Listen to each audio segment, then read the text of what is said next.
It's like three, it's like 1 in the morning. I just woke up. I'm like, I'm gonna do an early one. I'm gonna do an early one. I gotta do an early one. So this one's called The Art. I'm gonna get straight into it. And it's a new year. So we free flowing, baby. We free flowing. All right, where do I want to start? First, the purpose of this one is to deconstruct um, a family of concepts that have been carefully um, carefully structured and ordered in a manner that speaks to the desire to stifle human thought and expression. So, there are many different ways to view what one would call art. And uh, because of the times that we're in, separation in the way that we view things can be used against the people. So, I'm here to bring things closer together. First order that I'd like to bring my attention to before I start talking about art, I'm going to talk about some things that may not seem so relevant. But if you are someone who I've had impact on through my words, you know I'm good at this. You know I'm good at this, all right? So I there's many things that used to be that aren't anymore, like certain challenges that were considered fun. A simple question when I was growing up. Not a simple question, actually a challenging question for those who was challenging for. Because that was a cool thing about what we were doing with words back then, like making like good challenges. So the good challenge is if a tree falls in a forest and no one's around to hear it, does it make a sound? Right? And that, okay, finally got it out. Yeah, if a tree falls in the forest and no one is around to hear it, does it make a sound? And that's a question that builds critical thought, but only if you think about it, right? It's a question that you can work with. And if you work with it and you work through it, you actually gain an insane amount of creativity and cognitive ability. So, if a tree falls in the forest and no one is around to hear it, does it make a sound? I came to the conclusion after wrestling with that question that it does make a sound, but I did have to think about it. And I realized that the question was in my mind at such a young age, that I could test to see at which point that question started to take different form, or my answers started to take different form, or my answers started to take a more evolved form towards something that could be considered a right answer as opposed to something that's just a feeling. All right. And like, okay, so simple questions like that, them not being here anymore, it takes away from challenges which make people stronger and able to have more fun. And it takes away from the experience of having fun with challenges. Like, sure, there are people who know they can have fun while being challenged, but the access to that way of living is not being advertised and is being there's a campaign against it that has a lot of money. right? So some doors are closing, and they're closing actually quite rapidly. And the only way for those doors to open are for the people who care about their domains to hmm, take the reins of their domain and compile information, disperse information in a way that they know people can accept. The answer to the question is yes. If a tree falls in the forest and no one is around to hear it, does it make a sound? Yes. I can walk through the whole thing. I think I will, because critical thinking is so low. Um, it seems to be needed. So I'll run through it quick. Um, Sound, the production of sound is not dependent on anyone to be there to witness it. If you're not there to hear a sound, the sound was still made. It's just you don't have the ability to confirm that the sound was made with any surety because you weren't there. So what I just demonstrated was through, okay, let's say people say that I'm smart, right? But how did I get there? Well, I got there because I worked with things and I worked through things. And anybody could work through a thing. I'm being called to be a leader. And before I get into reframing and expanding the conceptualizations of art in artistic endeavors, I have to speak on leadership as well. I'm a great leader. I'm really, really good at it. I just don't like to do it. And the reason why I don't like to do it is making itself very, very visible right now. Like dialing it back years, I would have had to do so much more grabbing and combining to make a picture for what I'm about to explain. But now it's just so blatant. So what is my angst with being a leader? Well, I have to redefine what it means to be a leader. And I have to do that while learning how to be a better leader, basically. And I'd like to make a distinction. A leader who has your best interest and a leader who does not have your best interest operate in completely different manners. And they ask different things, they require different things, and they bring a very different kind of quality to the people that they're following.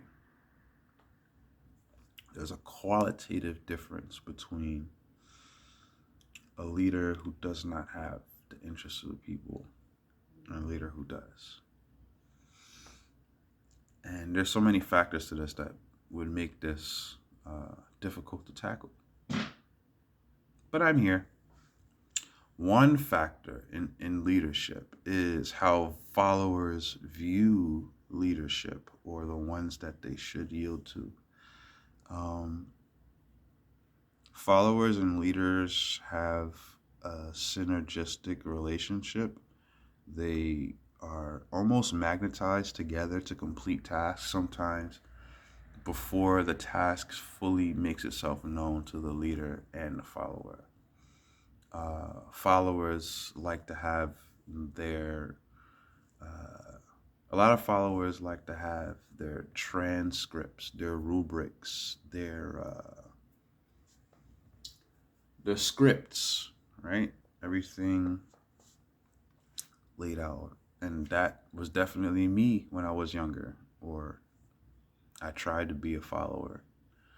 Uh, but the way you learn the rubric, or the way that I was being told to learn the rubric when I was younger, was to kind of just yield to the rubric without questioning it.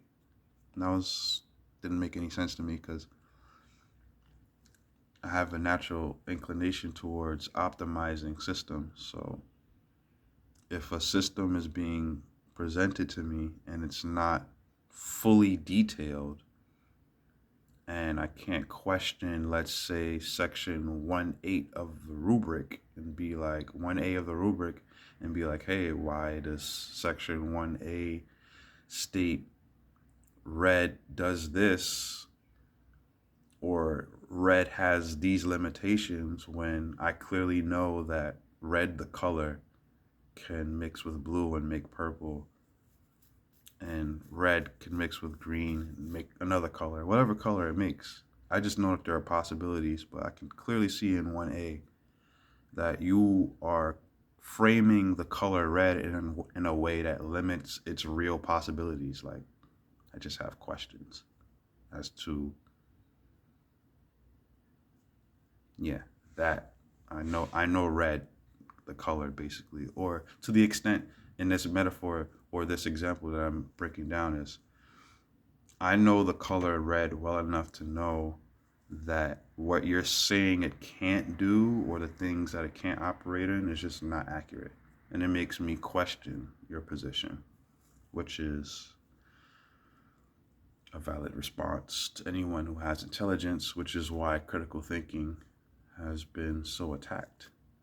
Because if you have critical thinking, you have a question and you know which question needs to be asked, and you'll be harder to be moved from asking that question.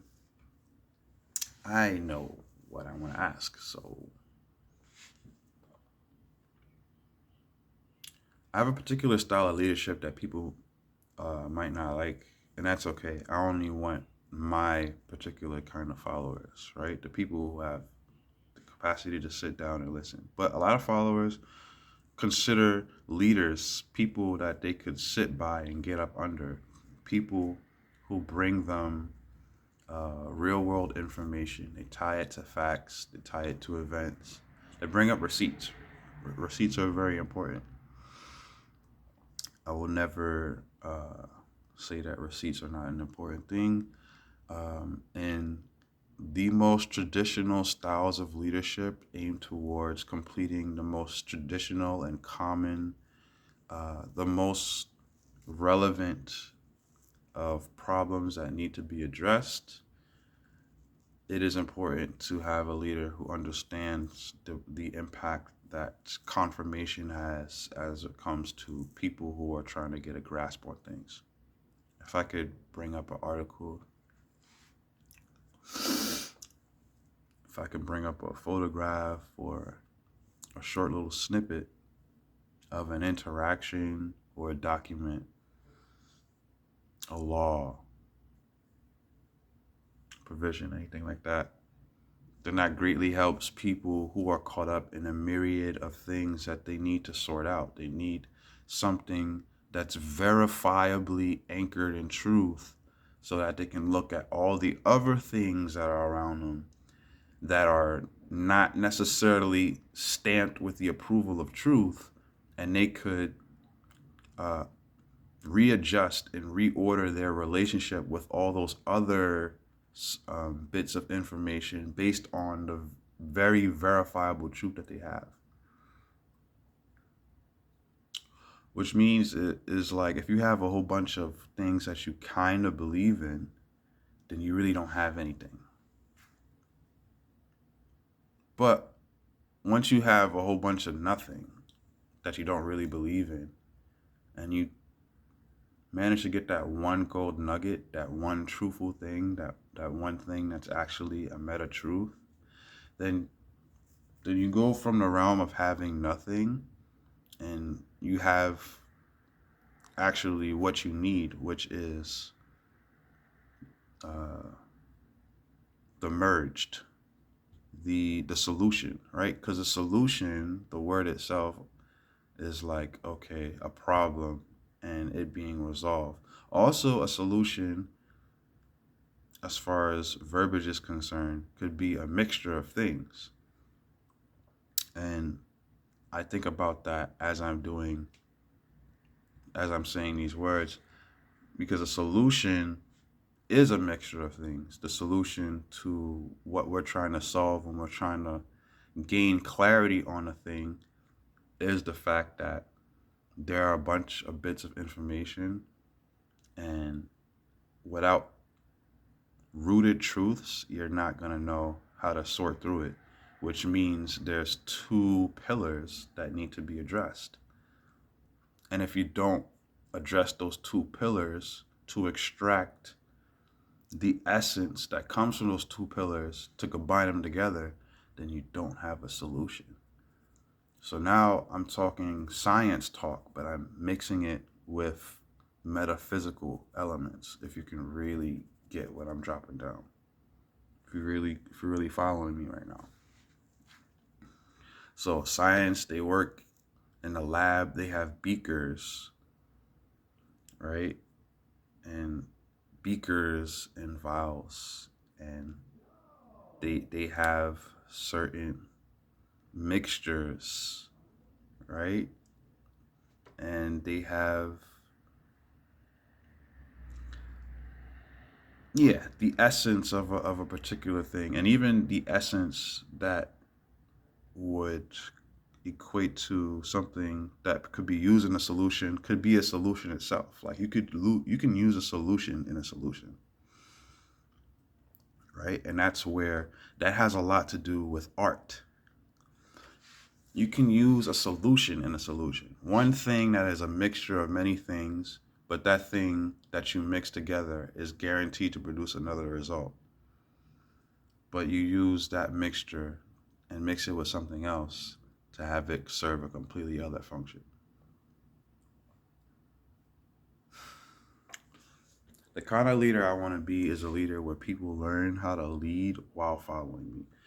If the capacity for leadership of themselves and others does not increase through my essence of leadership, then I'm failing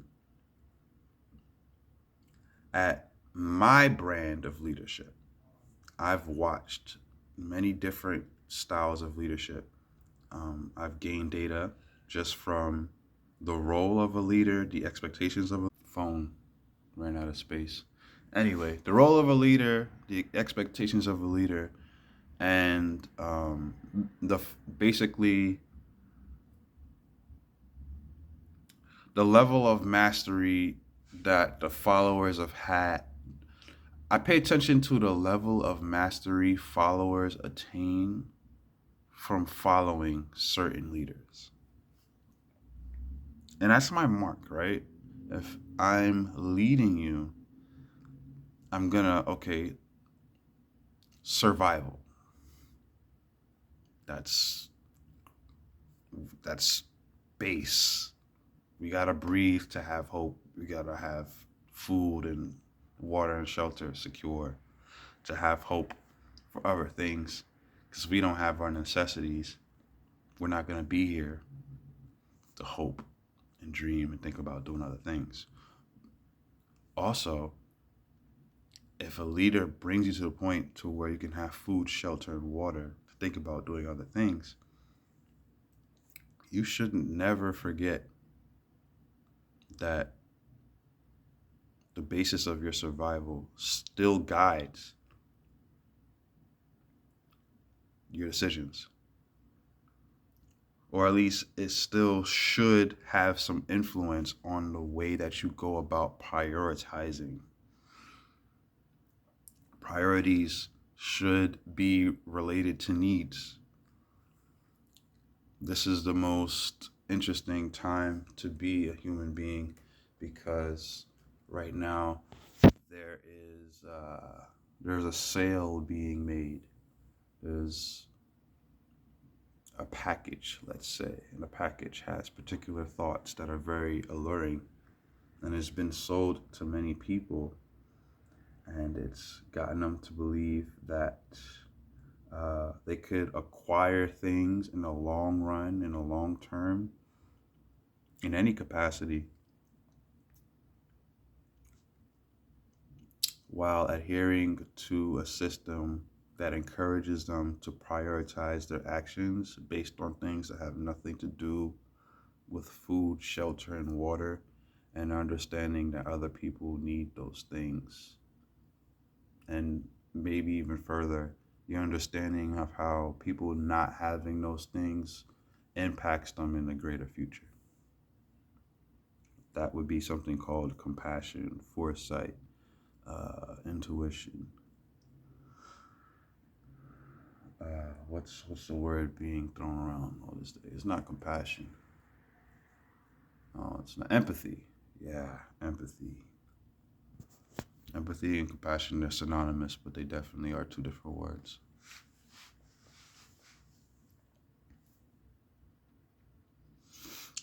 Okay.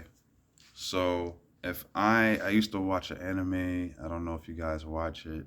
For the people who don't watch it, I'm gonna just speak as if you didn't watch the anime, right? So the anime is called Vinland Saga.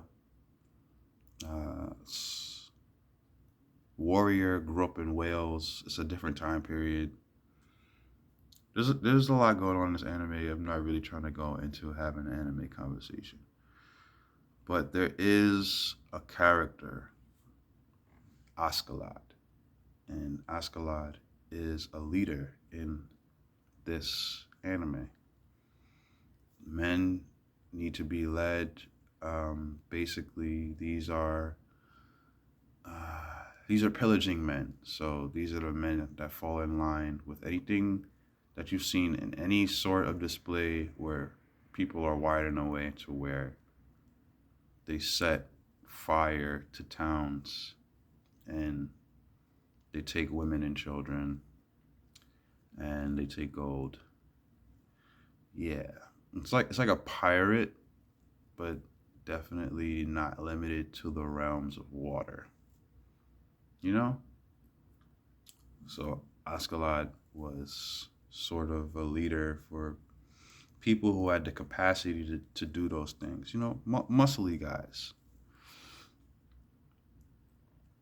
Askeladd has been with this crew for like 20 years. Okay, so this is a long-term leader-follower relationship that I'm drawing information from right now, and it's not even a real instance. It's just a fictional one. Though even though it's fictional, it still applies to what I will not accept in my in the steps that I take as a leader, acting as a leader. There are things that will not happen. And one of the things that will not happen is the thing I'm about to describe to you right now. What's not going to happen is I'm your leader and I do such a good job at keeping you safe and doing your critical thinking for you that you don't know how, or your ability to read signs, your ability to, or not even your ability to read signs, your willingness to take the mantle, because that's a willingness, right? Um, your willingness to basically leader qualities. Leadership is a whole range of things, and depending on what the end is, right, leadership takes a different form. In this particular instance, this leader needs to be somewhat stoic, somewhat steadfast. Um, he needs to have a certain level-headedness because this is a different time period, and war and physical violence is way more prevalent. Uh, yeah, and as always, in any time period, a man who just meets the tragedies of life with calm demeanor usually is the leader. But many things add up to make the calm demeanor. And a lot of that has to do with like knowing what to do, believing that you can find out what needs to be done if you don't know what to do. And some alternative methods, routes, when traditional things are not accessible. Whole range of things makes up a leader.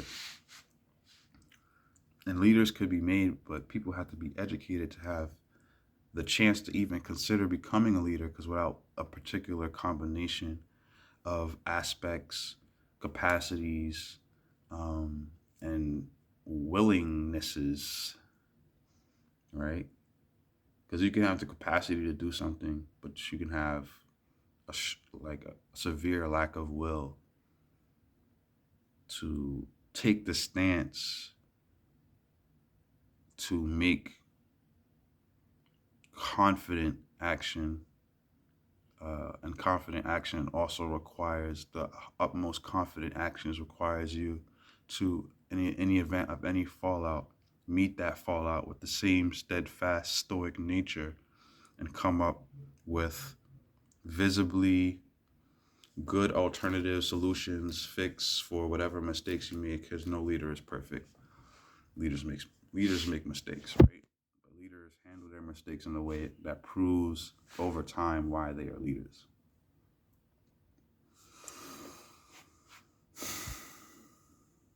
One thing that's not gonna happen is through my leadership, I create babies, like grown babies. At some point during this whole 20-year fiasco, these follower dudes, they look at Askeladd and go, I think he's off his rocker. I think he's losing it. This guy, he's a little crazy. And this is after Askeladd, this leader man, I'm gonna say leader man. The leader dude, he is freestyling, but he's freestyling with 20 years of real world knowledge.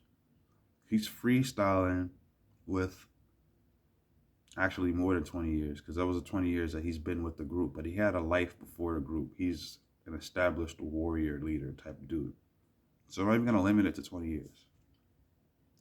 So this guy has a lifetime of real world events, real world lessons, real world wisdom that he basically threw away the traditional script, because why? Okay, in a particular instance, the events of this anime got so convoluted that leader man knew that the way he was leading and the way that the people that he was leading are used to being led isn't going to do the job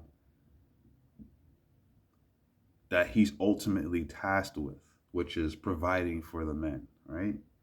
The nature of the game changed so drastically that he had to alter the way almost everything that provided comfort for these followers, as far as what they were used to be doing in the 20 years that they've known him. So it's almost as if their leader becomes an entirely different person. Their leader becomes an entirely different person because in the 20 years that they've known him, he's never been put in a situation to where he had to act in the way that he was forced to act, which is basically throw away the traditional script because things have become heavily convoluted and work on the fly. Make it up as you go along, basically. And use your greater intuition, use your greater faculties. Really, really rest on your ability to draw from outside sources things that you really, really don't know and you couldn't know unless you were intentionally keeping yourself open in that manner.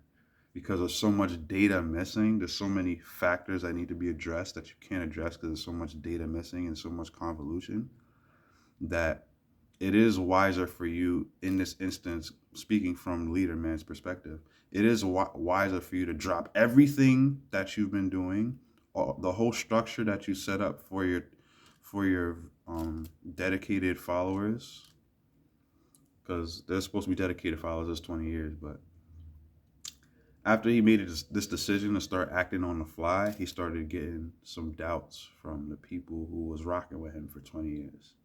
They start saying he's getting old. They start saying he's losing his touch.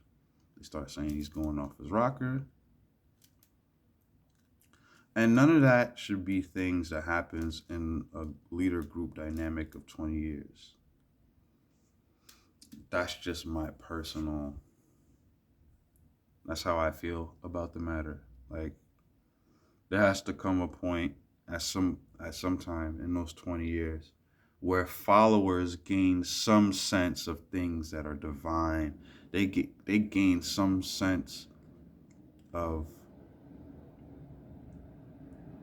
what's required, so that when the higher tier actions of leadership are actually being implemented, followers don't get in the way. Because at the higher tiers of leadership, dancing is required. This is the real world. In the real world, happenings clash with happenings.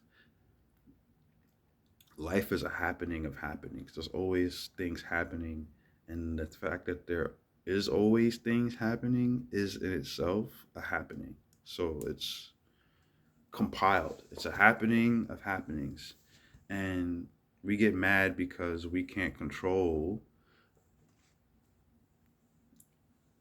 and we've really framed our idea of control in a way that's so small, which is why we get so frustrated. It's because we framed control in a way that's so small, and we don't even know ourselves. We don't even know what's required of control. If we knew ourselves, we'd be able to control better by knowing when to let go. That would be the thing. Like, we would understand control, and then we understand control so deeply, we'd be like, oh, in this moment, I'm not supposed to hold on. Release. Easier said than done. That's why, not everyone is a leader, because it does require discernment, and discernment is something that's built in particular kinds of environments.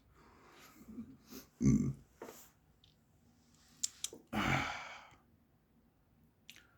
enablers, right? If I'm going to be a leader, I'm not going to enable you. Okay.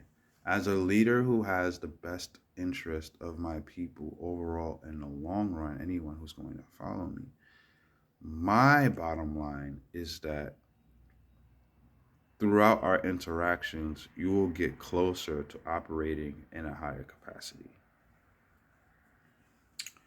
That's going beyond keeping you alive, keeping you fed, and keeping you warm. Because if I do that right, then I could hit that target that I just mentioned without needing to be around you all the time. And what that means to me is that my brand of leadership is more universally applicable. It means that my followers, if I have followers, is actually a very big group, because at one point I'll be with a particular kind of group and they won't need me anymore because I'm doing what I need to be doing as a leader, so that they don't need me as much.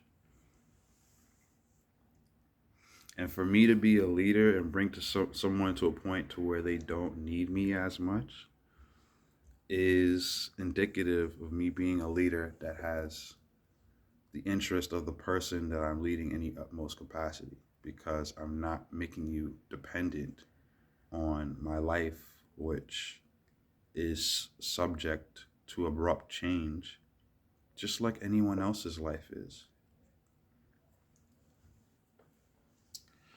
There's a gravitational pull towards me because I seem to be able to have the ability to surf on the waves of these change. And such a thing is a valuable ability. I know it is. Because when I grew up, I learned about food, shelter, and water. I didn't really learn about money. I learned about food, shelter, and water. And so, being that those are the needs required for survival, it made sense for me to orient my thought around the priorities of food, shelter, and water. Everything else is,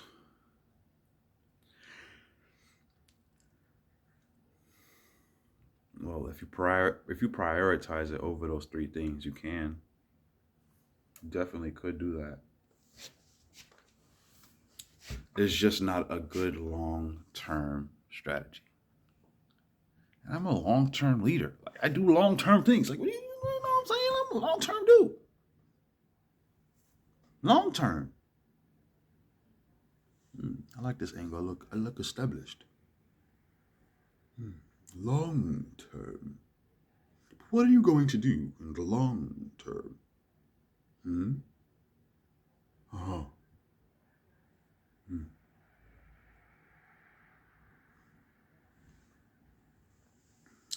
So I make jokes. I got charisma. I got the wits.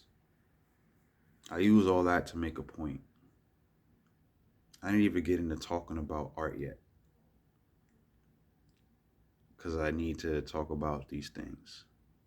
So did I talk about leadership? Did I talk about what I want my brand leadership to be? There are things I hear people saying, like, because I've been becoming better at operating as a natural leader. So things that I hear people saying is, now this is what I like. This guy, he brings details, he brings solutions. And as a leader, I I know that it's important for me to have at my hip what I expect of my followers. Because followers go to leaders who don't have any expectations of them. Followers go to leaders who make them feel good. I'm not here to make you feel good. My purpose is not to make you feel good. My purpose here isn't to make you feel better. My purpose is to unveil, declutter, highlight, accentuate the pathway that leads you to becoming better. And that often incorporates many moments of not feeling good and not feeling better. Aiming for becoming better is better in the long term because if you become better, the worst of life is something that you actually have the ability to surf on, which is why people gravitate towards me.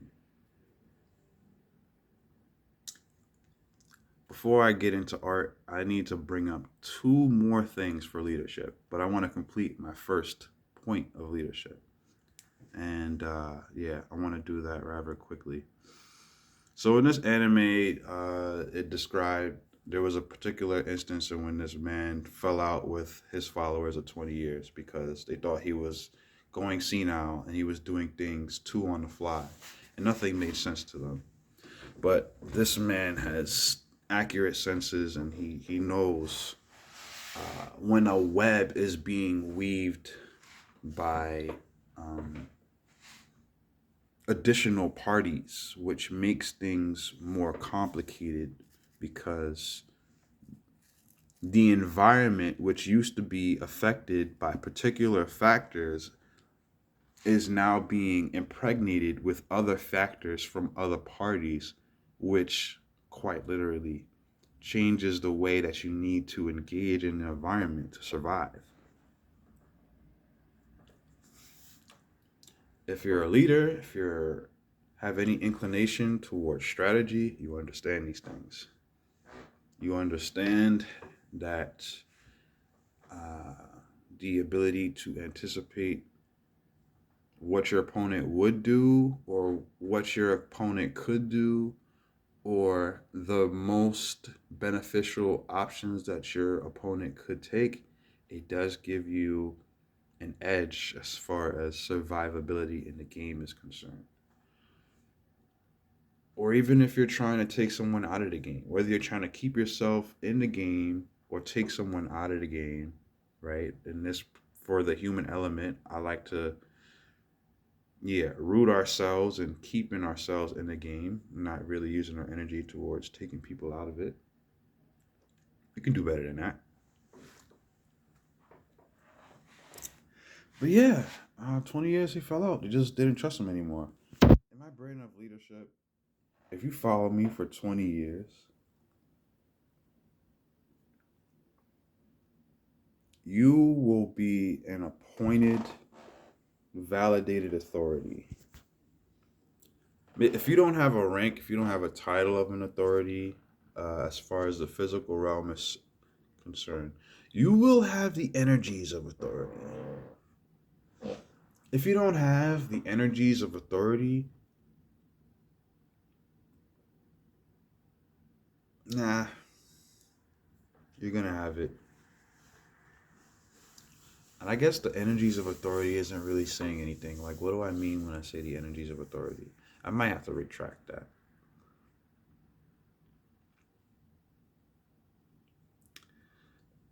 There will be no way in my leadership that you don't gain some sense of the senseless. I think that more accurately puts it.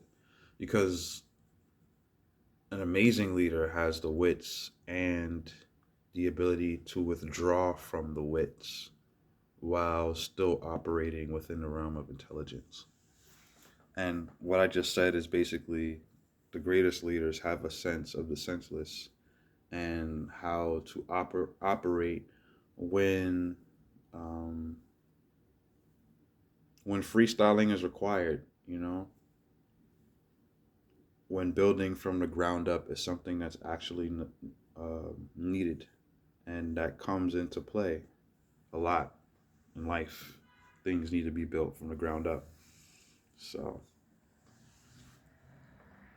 first point of leadership done. The second one is also from an anime, and I'm not. As my hero, the hero's name is All Might, which is pretty cool. All Might, like I'm All Might. That's such a great name. But I'm definitely gonna keep this one short too, because basically I don't want to be so awesome as a leader. I don't want to be so awesome as someone who fights against evil that um, I create an era in where people um, don't have any real. There's no way for people to be motivated to work on themselves because that's how awesome I am. Like I'm so awesome that the expectation is that, well, when he's here, he's gonna take care of it. And it's like no, it doesn't have to be like that. Like I have things that I know, and those things help me do what I'm able to do. And if I could get people to understand how I do what I do, then they wouldn't need me as much anymore. And that would be pretty cool. Not being needed is pretty cool sometimes. I love that. Wow, you don't need me anymore? Cool, because I was watching you and I don't even like the way you use people who you need. And I don't like the way that you use people who you need, the way that you keep ending up in situations where you need people, and the fact that you're not really willing to do anything about the fact that you need people. And when you need people, you do extra heinous, conniving activity. You could really cut that cord by not needing people in the way that you keep allowing yourself to need people. It's the Walter White syndrome. Like, sure, you started off on this villainous journey through means of necessity, but after your survival is secured and it keeps going, what's behind all that? And it's really the fact that have you're wired in a particular way, and you're just not as not as good, and none of that like is so convoluted. Like you can really damn someone to an existence that they don't have to be damned in because the work to change is hard. It's like, well, I am this way now. I've done this. How can I make it back? We need more words of encouragement now than ever because there are people who would be considered bad who are hoping and wishing for a pathway to redemption. And someone who has strength has the ability to bring that pathway to them. Yeah, so I'm not gonna be so awesome that I basically encourage a whole generation of kids that have to struggle with like very time dense training because a threat is coming that if I were here, I would be able to handle, but because I'm not here, like nobody's really able to handle the threat. That's like the thing, like being a protector. It's like how long are you gonna be protector? Like who's the next up? And how good are you at protecting? Are you so good that people just like they forget that the dynamic that they're in is one in which there's always something trying to get them? Because that happens. Something's always trying to get me, but he's here, so we're good. And it's like, okay, now do the math. What happens when he's not here? That a lot of that doesn't happen. It would be nice to have that happen because I think the greatest form of care to have for a protector is to plan their retirement, so to speak. Like, oh, you're doing a great job. I'm seeing you protecting me from all these things. Like, especially a lot of times a protector unveils things, right? Because a protector becomes a target for things that want to attack the protector. So there are forces that people aren't even sure of are really trying to attack anything at all.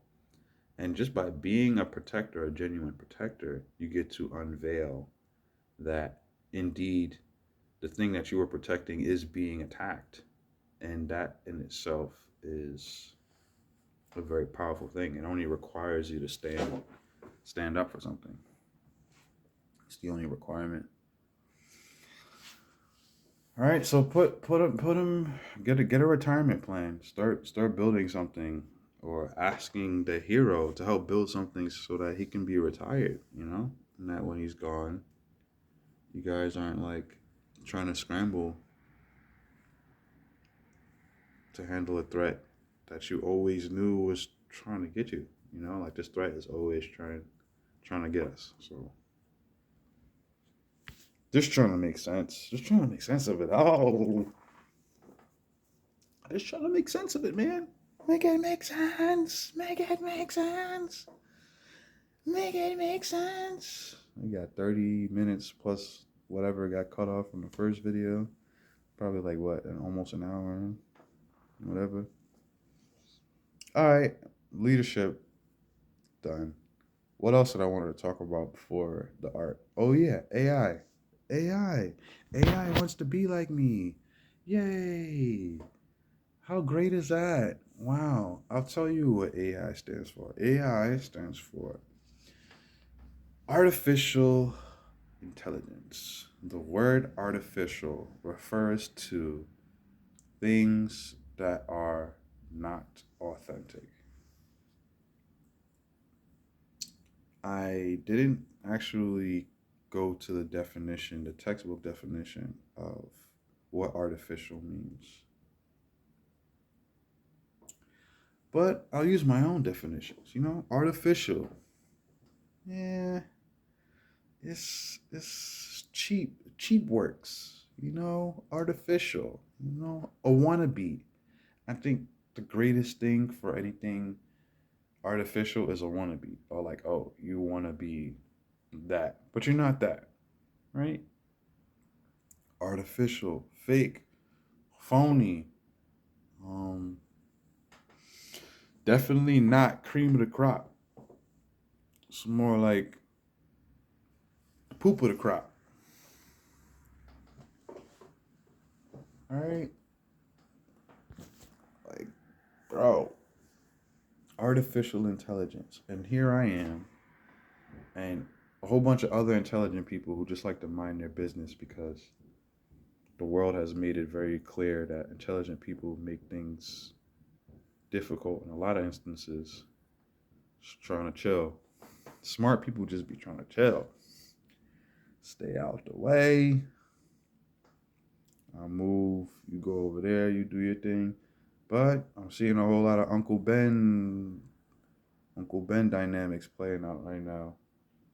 You can't just let dumb people do what they want to do because they're going to bring us all down. They don't know what they're doing. They don't know how they're being used, right? Dumb people don't believe they have any power. That's what you have to do to get a person to kind of be in the realms of stupidity, is that you have to break them down, not in their intellectual capacity, but in their willingness to enter the space of using their intellectual capacity.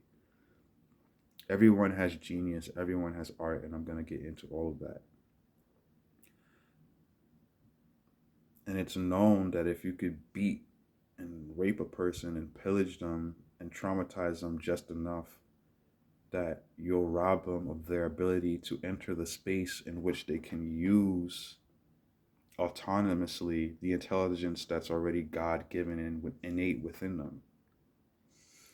There's a stance that has to be taken, and the stance has to be taken internally. And without that stance, the intelligence can't be accessed. But the lack of access to the intelligence does not mean that the intelligence is not there. There are other factors that contribute towards the stifling of access to intelligence. And it's intelligent, it's smart to be attuned and in the know of what those factors are that contribute to the stifling of access to intelligence, because intelligence is portrayed as something that someone has, not something that someone has access to. And that is why in today's age, you can't really get as far as a pedophile. You can't really get as far as someone who casually kills people. You can't really get as far as someone who preys on minorities. You can't really get that far in a society where people are having access to their intelligence. And access to their intelligence can be stifled in a myriad of ways. I actually don't. The human element as a complete totality addresses a myriad of ways in which human intelligence could be stifled. There are different fronts in which human intelligence can be stifled, and it's not through the stifling of the actual intelligence, because the actual intelligence is innate. And when you connect with that intelligence, you also strengthen your connection to the intelligence, which strengthens your access to the intelligence, which makes you smarter. But it's not you becoming more smart. You are already intelligent. It's you becoming more acclimated with the intelligence that's within you. And that has to be worked out through certain ways. You have to be in a certain space to meet that intelligence. But if you're beaten, raped, and gaslit out of being in that space, you won't be able to operate in a way that actually leads you to having access to that intelligence. Also, yeah, it's the human element. There are no trigger warnings. Everybody's stepping on eggshells, and we're not going to do that here. If I have a word, if it's pedophile, I'm going to say it. If it's COVID, I'm going to say it, because it's too late for political correctness. We're trying to be politically correct. The birds aren't chirping the way they used to anymore. The insects is moving different. Herbivores are becoming carnivores. So as far as the human element is concerned, we're beyond the niceties. Okay, cool. If anything gets triggered up, deal with it. That's what the human element is for. And if that does not apply to you, do not watch any of my videos. You're not gonna make it. Cool. So I just did the intelligence rant, right? I did the whole thing with Vinlad talking about leadership. I did the thing with All Might talking about leadership. In my leadership, there shouldn't be a point to where people are questioning my ability to navigate what is considered senseless, because there is a sense to the senseless. And people who follow me should know that and have some sort of relation to the experience of making sense of senseless things. Because then not only will they know that it's possible, they'll know that it's a mode of operation. And when I'm in the mode of operation, I won't be misconstrued as being off my rocker or outside the realms of my intelligence. Because if my followers know the realm that I'm operating within and they can't be gaslit into adding extra pressure, the extra pressure that comes with making sense of the senseless.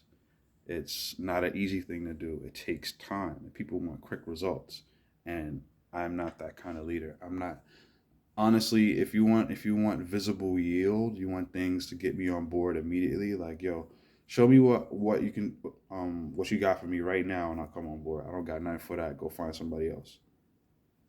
I got a lot of videos that I already posted on a human element.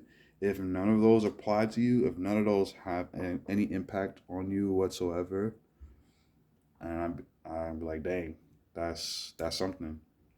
And in addition to saying, dang, that's something, I don't think that anything that I will be saying going forward in the future applies to you. I don't think that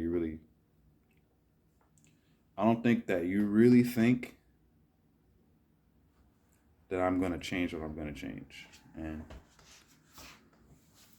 time's gonna pass, and then we're gonna see who changes what. I'm gonna see who wins in the end. So artificial intelligence wants to be like me. It's trying really hard, but is doing a bad job relative to me. I have to talk about the relativities. Relative to me, because artificial intelligence is artificial, I don't have any need for it. It doesn't provide any value for me. All it provides is more confusion. Because a big part of my intelligence is the knowledge of the fact that there are people who want control and they have a willingness to do anything to gain it. And that is a factor that, when plugged in, makes you navigate the world in a more intelligent manner. Like, okay, you go to school, you just trust that everything in a school is happening to arm you with truthful knowledge. If you do, it'll be harder for you to use that school experience in a way that will get you the maximum yield of truthful knowledge or a useful position. That's how you engage with it. You engage with school believing what they encourage to believe you about school, which this is the focal point of education, and that all forms of education are basically available there, and their education is nowhere else, right? So when you go there with that mentality, you get less out of the experience that you would if you go in there with the mentality, which is more of a solution minded mentality, right? It's a mixture. The solution contains what essence is. You combine the essence of, I know that I know that this facility, I know that this place has merit. I know that there is weight here as it pertains to arming me with knowledge and making me a better person. And that's the essence, one essence. And you add in the other essence for the solution that you're going to use to engage with this institution, which is, I also understand that there is a cap, and that cap has to do with something like your employer won't pay you enough to live in their neighborhood, right? It's a real world dynamic that you have to understand. Um, there are incentives. If there is a web being spun to make people more stupid, when you go to a facility of education, knowing that there will be certain motions carried to make people stupid in the institution would lead to you navigating that institution better, because then you'll know, well, they had a workshop for this particular thing, but I won't be there because I already know that whatever indoctrination that they have to offer isn't for me. I have other realms of knowledge that I'm keenly interested in the school, and through my solution minded understanding that there is merit to this place, and that there is also people willing to misuse the merit to have more control, more influence.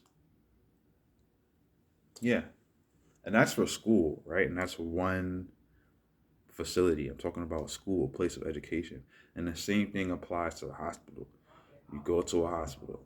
Okay, this is a facility of health, restoration, rejuvenation. I come here to this place in a particular condition, and I leave better than I was when I came in the long term.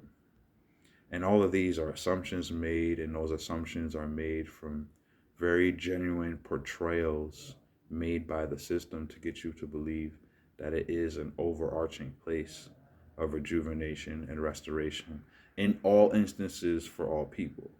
And that is not a real world way of engaging with hospitals. Doesn't matter how educated you are, doesn't matter how many college degrees you have. To hold the universal stance that everyone who goes to hospitals is going to then be treated with the care and compassion of someone who will lead you to be healthier in the long term is just, things come into question. Timing, race, so many factors. You could not even fit into the realm of undesired minorities and still find yourself through timing, mere timing and circumstance and location, possibly lack of awareness, so many things, you find yourself in a not so favorable position from a facility that's supposed to be contributing towards long-term health that really does not have that function in real life. So I'm creating patterns. I just created a pattern that linked to the education system and the health. All the things that I could say after that in that rant are already perfectly known. Plenty of people could do that rant. I'm not going to continue further than that. Where was I? I was going to leadership. Oh yeah, AI. AI wants to be like me, but AI can never be like me because I'm too awesome. I'm too awesome. I'll put AI to shame every time. All I have to do is come on here and speak, and AI is put to shame every time because I can deliver actual yield to people's lives. AI is actually what I would like to call a leader that does not have your best interest in heart. Why is that?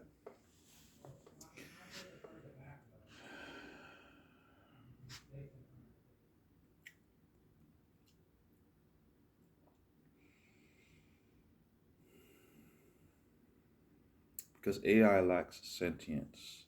It lacks, I'm not going to use those words. I don't even know what sentience means. AI lacks particular qualities that I have that would make it truly intelligent. And you can't have intelligence without having certain qualities. And when you operate on a certain realm of operation, you operate outside of the basics of intelligence and the things that build intelligence.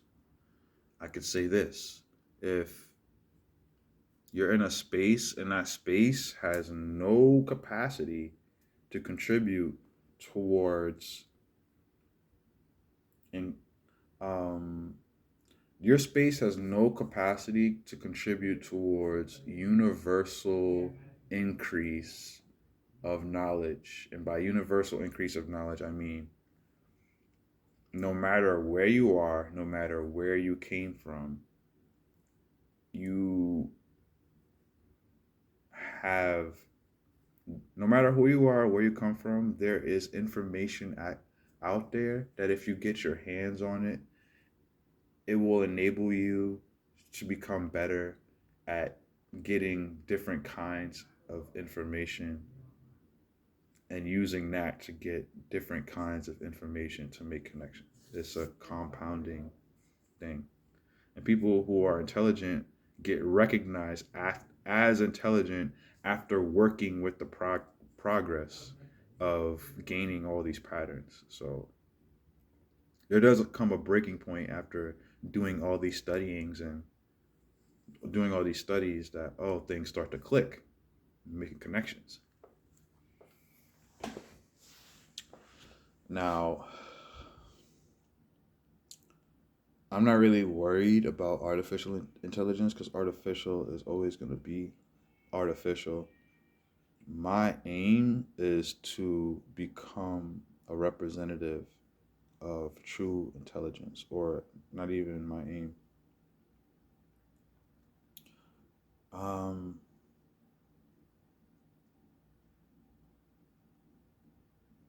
yeah, because that's not, I have other aims. It's not like something I'm actively trying to do. It's just a product of my character, really. I just like intelligent shit.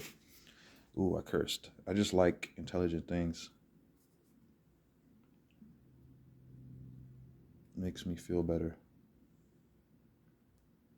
So, yeah, I'm not really worried about that. I am worried about the people who are in a situation to where the way that they view intelligent people and the way that they engage with them makes it to where they actually don't know how to gain any information from intelligent people.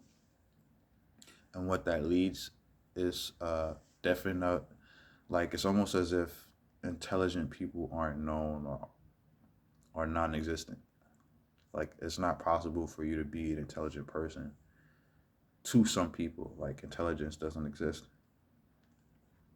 and that's because of the way that they operate and the way that this machine works in such effectiveness that it can really bring a person to that point. That's all the product of the machine. Everyone has access. I will bring in truthful information, and I have an awareness that that truthful information will lead you to a space within yourself that encourages access to your own intelligence.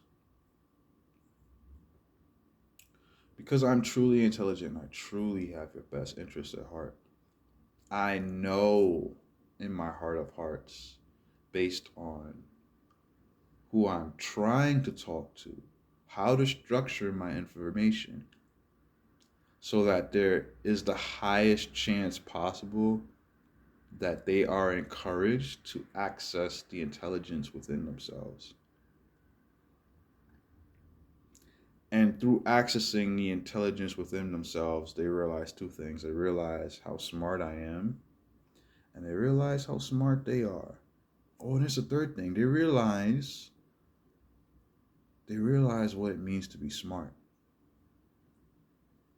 That's a holy trinity, baby. That's no small thing. That's a power combo. 50-minute videos, hour-long videos. If 5 people watched them, I won. Because why are you here? Why are you here for an hour? Unless you knew that in this hour you were going to leave this facility that I created better in some form or manner. You'd be a better navigator in some capacity.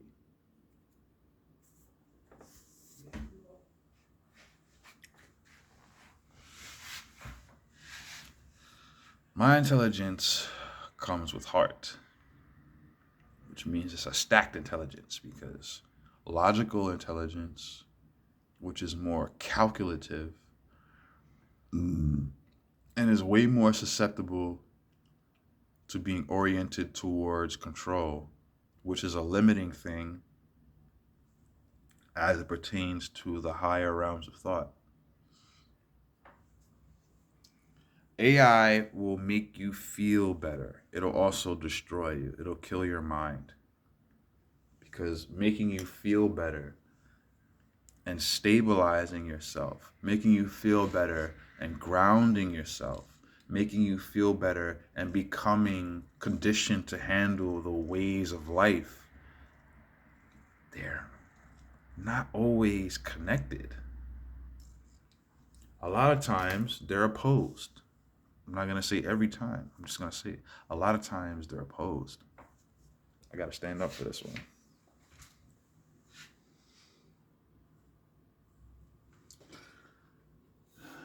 Getting all riled up now. This is what be happening? Like, I be talking, people getting riled up. They be like, yeah, he's right. Yeah. I ain't never thought about it like that.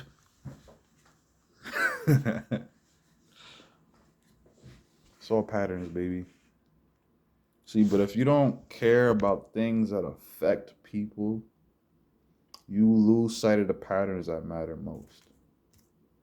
You worrying about things that don't affect people, and your life is a confusion. My question is, what are your priorities? Some people go to sleep when they have all these random things in their mind. Like, do you know that we're living in the WALL-E movie? Except WALL-E was a pure dream and this is a nightmare. WALL-E was a dream because it showed a future in which people could live in wheelchairs, they could eat, they could roll around, and society would just map around that. And that's a dream. In real life, all of that standard that's been basically dropped into people moving around in wheelchairs and eating, there's going to be another factor, some other factor. And the other factor involves a predator. And from that factor that people aren't taking into account is we're all fat. It's harder for us to move around. It's harder for us to defend ourselves. Something's coming to eat us. And there's more of us to us now. So that's just more meal for whatever wants to eat us, right? And you could take that figuratively or literally. The way I give it up, after I say what I say, people start realizing certain patterns over time. So whether you want to think metaphorically as to what I'm saying, when people are being eaten from allowing themselves becoming fat and lazy, and thinking that that's okay, figuratively or metaphorically, whichever one applies to you. I say both of them apply. There is a predator. Yeah, and if you fool yourself into making yourself a defenseless, fat slob that's entitled and believes that it should be served food and cake for not doing anything, well, when the reality comes that you're going to end up in a cage, eventually eaten or immediately eaten, I won't be surprised. That will be your shock value. There are other people who won't be as surprised, but most people definitely be shocked in a mind-altering, shattering way. Anyway, artificial intelligence want to be like me. Like, you think artificial intelligence could just take over a room, engage people? You think it could do that? You think artificial intelligence could educate a room? You think it could rally a people to become motivated to act better in their day? Or is this function more lifeless? It serves just as much life that it's needed for the lifeless. So of course, for the lifeless, it has all the life that's necessary because it's artificial. If you're artificial, if artificial intelligence is a wannabe, and that wannabe wants to be like me, which is someone who's truly intelligent, then what I'm bringing up here is forms of alignment. That's what I'm really bringing up here. Because if you align with artificial intelligence, there are some things that I could already surmise about you that I know to be true, which is that you struggle to be authentic. And that happens for a myriad of reasons. Maybe you make excuses for lying. Like, as far as your relationship with lies, you might be cooked because you have things that you say like, well, everybody lies. Um, Telling the truth isn't beneficial in the long run. There's a whole system, again, because the machine is good at it, and the machine makes real world pains very prevalent so that people create systems of thought around those pains and call that pain reality.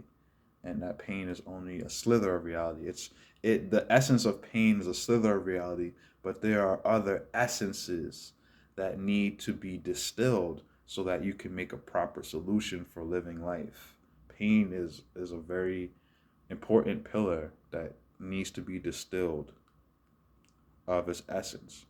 But there are other things that it needs to be combined with for you to navigate life in a complete, total, beneficial manner for both of you and the ones that you love.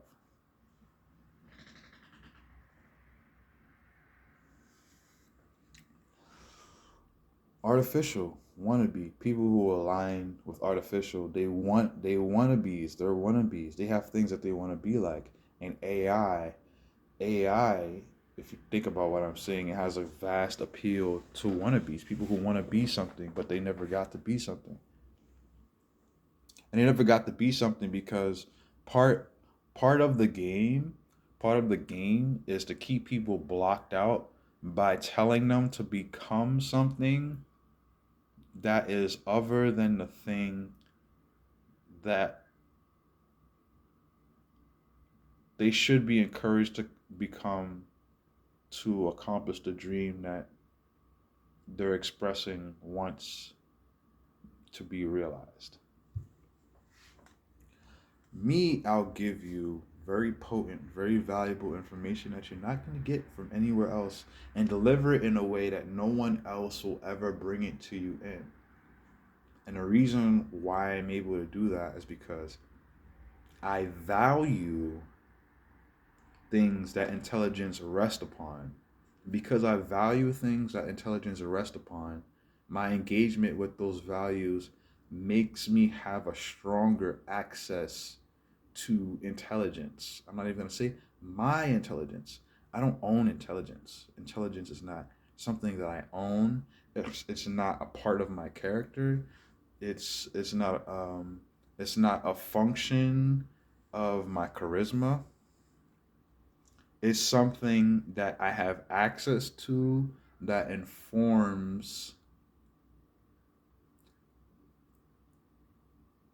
the way that I orient myself. There's so many different kinds of intelligence that one could access, but I do not own intelligence. And artificial intelligence doesn't even own itself.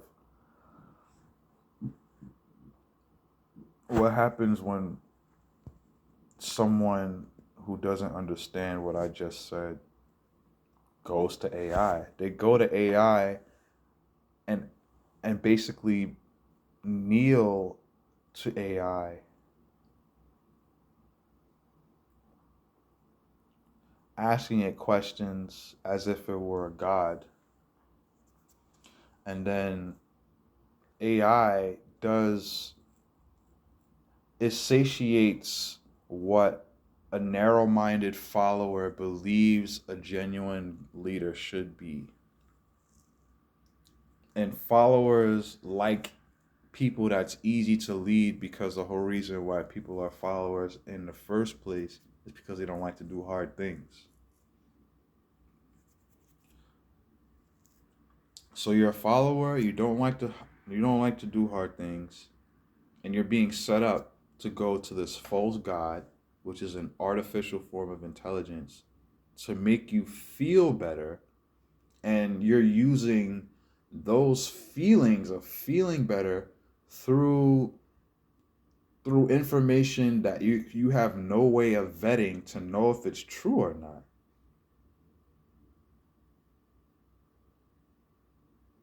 Because you already forfeited the necessity to vet to see if what information is coming through is actually true or not.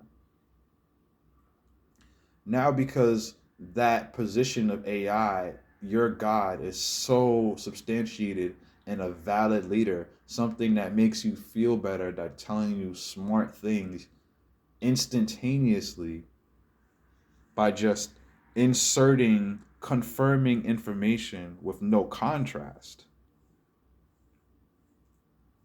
then that will be your new way of accessing intelligence. So what I'm highlighting here is that through my philosophy, I allow myself to have contact with genuine intelligence. And through the philosophy of AI, you are given an opportunity to have access to grand delusion. You have access to work with madness. You have access to really up the levels on the madness that was already seated within you. Because your madness through the ways of the world that is natural, it could be filtered out and replaced with something more orderly through a systems of people who can show you that you can be wrong and you could still gain something after being wrong that puts you in a higher position of knowing. The ways of the natural world let you know that there are people that you can trust to engage in a process of basically repenting, saying, I'm stupid, I don't know this. And you can trust that the person that you're talking to will actually engage with you in a way that doesn't belittle your stance or discourage you from making forward movement. Like all of that is being, yeah, subtly uprooted by the presence of AI. I'm here to say that I'm not scared of that. I'm more focusing on intelligent people representing themselves, because contrast is needed. If AI can fulfill a particular role at a particular time, it should be allowed the space to do its big one.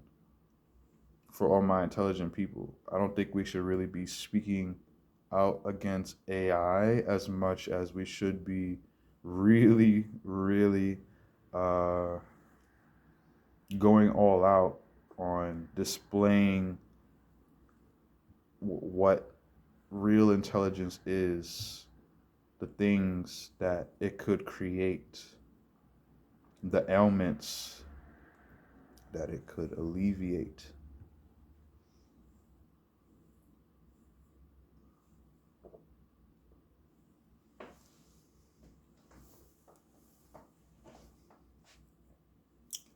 So yeah, AI wants to be like me, man. I ain't mad. I got smarts. I got wits. I know how to use them. Time is running out for all this confusion stuff. Very, very soon is going to be a profound amount of clarity, and the machine is going to do what it's always do, which is make the veil stronger, keep people in distorted timelines. Can't keep people in distorted timelines when there's love present, because love mends all damages. Whether the damage is to space and time, whether the damage is to a society, whether it's to a political framework, whether it's to outdated cultures or cultural norms. Love updates, love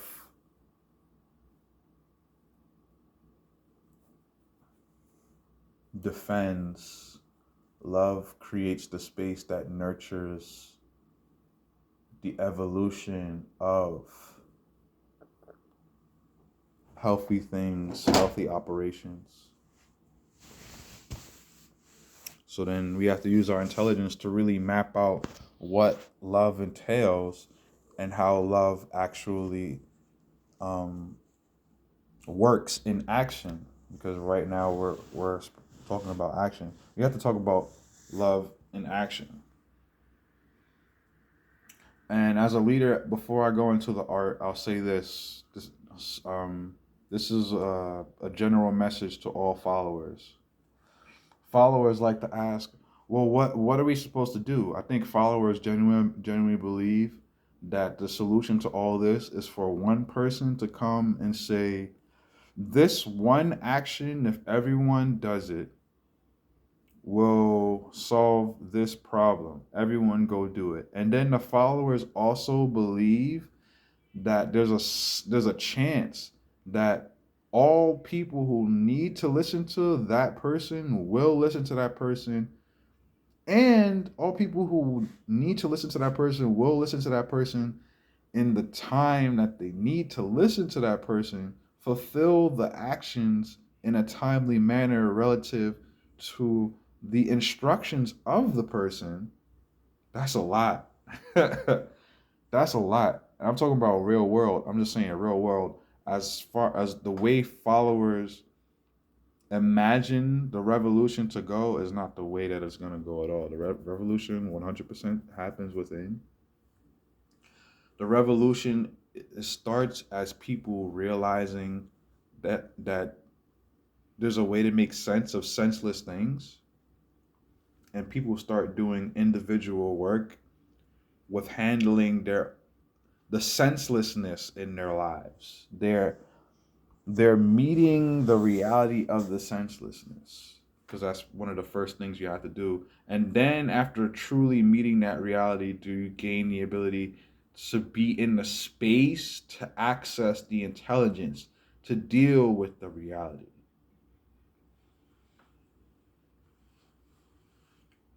So if you're not dealing with the reality that followers believe, followers are actually operating in a mode of operation because they believe that leadership operates in a particular way.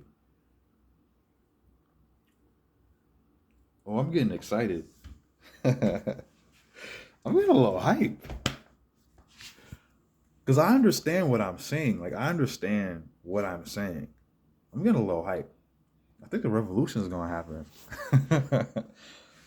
But, all right. Yeah, you know, followers have to learn that there's a little leader in them too. We all have to become, and we all have to become initiated in our natural born right to operate within different roles and capacities. We already, through human dynamics, have to deal with different roles, and um, our association with the roles, and the fact that everyone is subject to those roles at some point. If they're living a full life, it makes things more sensible. Like, yes, you're a follower. That doesn't mean that you have to live, or that doesn't mean that the optimal way for you to live is to always give up that which a leader protects to leaders. Like, don't give what a leader protects to a leader. That's how functioning systems die, right? The leader that cares about his followers protects very particular things relative to the followers, like their ability to enter a leadership capacity in the event that the leader is incapacitated. which means that all followers, in the event of not being led by their leader for the sake of their own survival, should be able to put their heads together to come up with viable solutions in place of their leader. And a leader should be able to bring people to that point over time, gradually. There's not the rate should be gradual. There's no perfect rate. Instantaneous is cool, slow is cool, but progress needs to be made towards entering that capacity of sovereignty. And AI will never break anything down to you the way that I'm breaking things down to you, because AI is programmed to filter through saying particular kinds of things. Like, okay, AI was programmed by a person.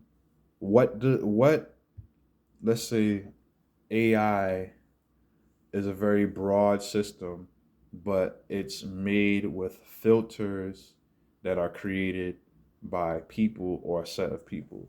So now I have to ask, if you don't know who these people are or the way that they're oriented, you don't know how AI is oriented as far as the things that it's filtering through. All intelligence has a filter. Intelligence needs a filter to communicate points, to paint pictures. Filtering is necessary. There is so much information right now that I'm filtering, and that information that I'm filtering is a part of my intelligence. I am making this hour is an hour and 15 minutes that this video is. I don't know how engaging I'm being right now. Hopefully the value is just keeping the engagement there. My intention is just, as I'm speaking, you gain value, you gain perspective, and it keeps you here. All right, that is a very simple thing. And if I'm not delivering value, then it's like I don't know why you're here. Like I feel good, I feel better. I'm thinking better, I'm thinking clearer. And I see as I do these videos over time that the way that I feel actually applies in the long run to people who I'm having an effect on, which emboldens me as a leader. It makes me more confident as a leader. It helps me understand where to root my energies as far as my expressions, things I do not say or things I'll spend less time talking about. All that has to do with intelligence. So if I'm trying to make a point, if I'm trying to communicate a point in the most effective manner, not only not only is it a mark of my intelligence to know how to make that point, but it's also a mark of my intelligence to know who I'm talking to and the things that I could say to possibly derail them from them taking in the point. Okay, so now I'll just talk about the relationship between intelligences and the fact that they have a filter. An intelligence without a filter is just a bully, and people experience that. And it's like, oh, I'm just being truthful. And it's just like, yeah, but to what end? You're being truthful to the end of just blurting out truth, and that possibly has something to do with, I can make a guess. Maybe you want to feel important, and your measure of feeling important is made expressed by your ability to demonstrate your intellectual capacity.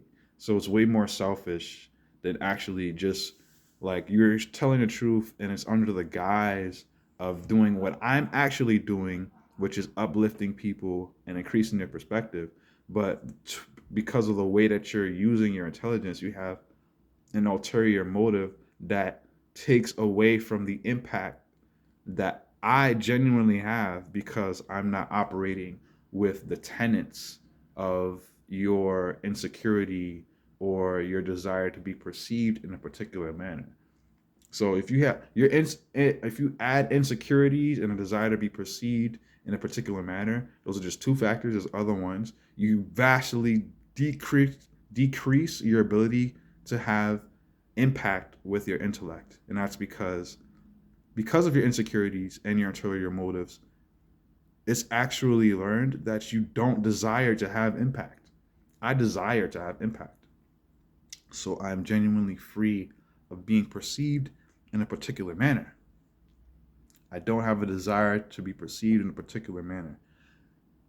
I I it would satiate me on a soul level to have that experience, but because of the fact that I'm in the real world and I'm getting closer to the real world, I realize that impact is a thing that leads to making that experience possible. Because if I don't impact people, then people stay narrow. And if people stay narrow, then they'll never meet me where I'm at.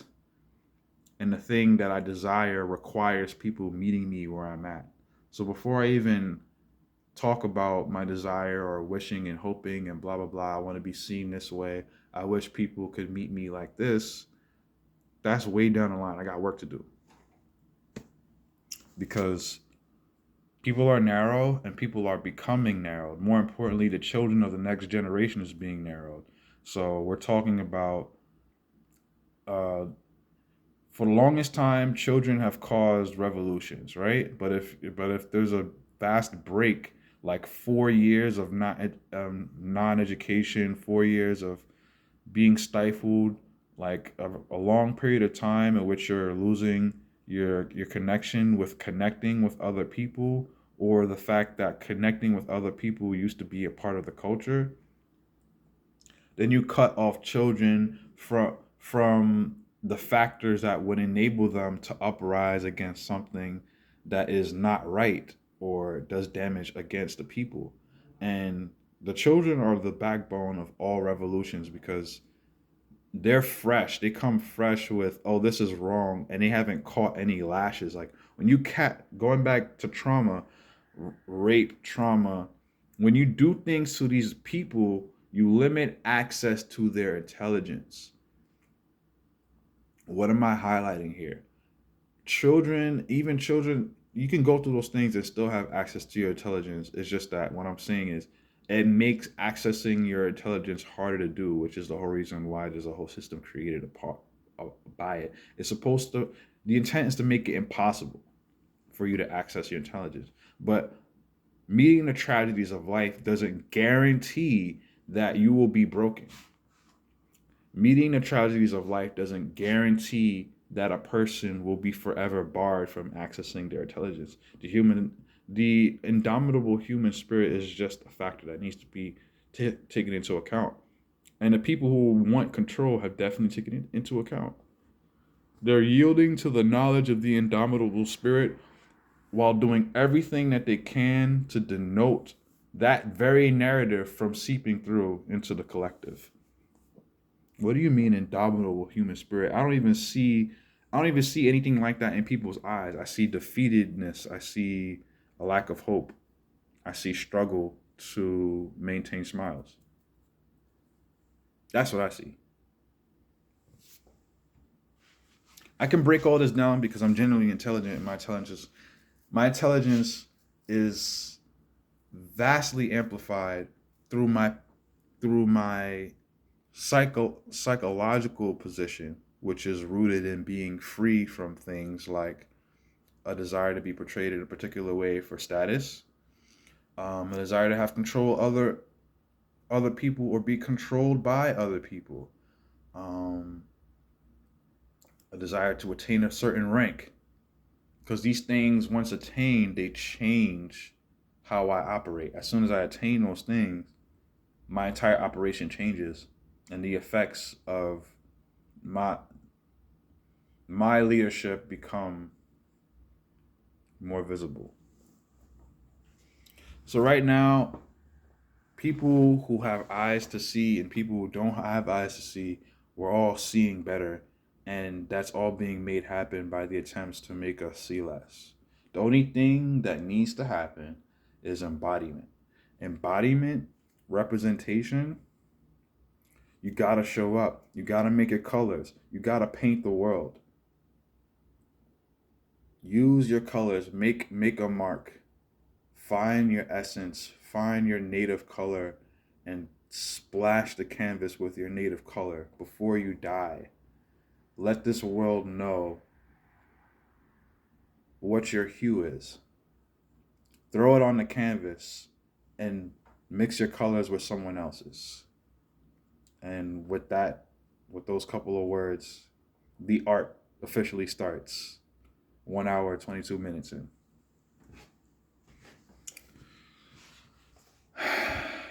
Okay, the art. Martial arts. Is martial arts an art? What are the artistic things about a martial art? Hmm. Well, martial arts, the fact that it's called martial arts makes me think about in itself, it already expands my idea of the arts. Because traditionally, the pathway that I would be led to go down as far as thought is concerned when I bring up art is paintings and music. That's where mine goes. Other people have other run ins with art that make their ideas of art more expansive, like sculptures. You can make sculptures out of anything. I've seen people in African countries making sculptures out of the trash that's being made from the effects of colonialism on their life. Amazing, phenomenal. That is art. They're making entire suits out of trash, and it's creative. Like these are cool trash pieces. A use of art that is so poetic, turning trash into something that looks trendy, something that I would wear. I was like, this is some trendy trash right here. I don't know why. There's some trash that's trendy, and then there's trending trash. No, like you got this trendy thing, and it's really garbage. But then you got people in Africa making garbage, and it's like, you know what? That looks pretty cool. I think, you know, if I wasn't so vastly consumed by the opinions of others, I might wear that trash suit because I personally like that trash suit. It's just that the opinions of others limit my ability to access the space in where I could own being in such a suit, even though it looks cool. All right.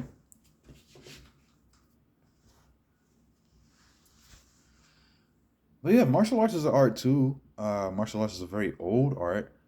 What does the art affect? I feel like if I had to say, the art affects soul, it affects spirit, it affects priorities, it affects grace. Martial arts is a very good person to give a way a person grace, like because martial arts is an expression, and the expression is through movements, and there's a relation between martial arts and dance as an art when it comes to the movement of the body. It's just the applications become different, right? They become more nuanced. For martial arts, there is a flair to it. To other styles, it could be considered the more fancier style, right? It could be considered more theatrical and less practical because there's grace to it, and grace um, incorporates um, it incorporates movements that are natural to the individual's neural pathways, the way that their soul expresses their ability to access the expressions of their higher self. Martial arts does that. And the expressions of the higher self aren't really respected in realms that are ruled by um, let's say lower dynamics, because in lower dynamics there is no representation of the higher self, so it doesn't make any sense.